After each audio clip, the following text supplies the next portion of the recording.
it's Khandie and I've come into Tuesday because we have a fashion promo shoot going on. Not strictly a fashion as in for editorial purposes, but this is for advertising for a show they're about to be in, so they need to document the pieces, but also they want to use perhaps some crossover images for social media. So it's kind of like a blend, but without being too extreme as you might expect some fashions.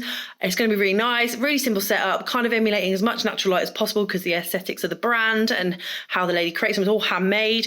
So yeah, also the models are amateurs. They've never done it before, so it's going to be fun, interesting getting the poses. So hopefully I'll take you along and you'll enjoy it. And this is something that you might come across, and the reason why I'm showing this is that you can still create beautiful work even with the most simplistic setup. So that's my aim. Let's get you along for the ride. So this model's actually never modeled before, and she was sensational. She knew her angle, she knew everything, she took direction really well. So the lighting setup here is a large octabox, slightly feathered over the top of her, and some V-flats to the side just to give her some sort of lightness and natural emulation. With the emphasis being mainly the clothing, it was very natural posing here just to highlight the fabrics themselves. In order to get that texture and all of the design in focus, I was shooting at quite a high aperture, so I was at f8, even at sometimes f9, and adjusted the light accordingly.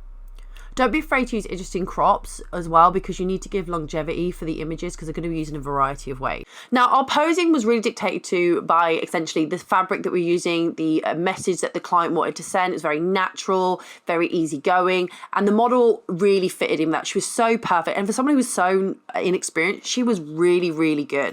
I highly recommend you white balance, especially with this kind of work though. Get that grey card out. Also speak to your client about maybe there's some elements of the garment they want to capture, maybe the fringing of this one that you're seeing here now, and make sure you capture them, and be open to changing the styling slightly as long as it's in keeping with what the image was meant to be representing.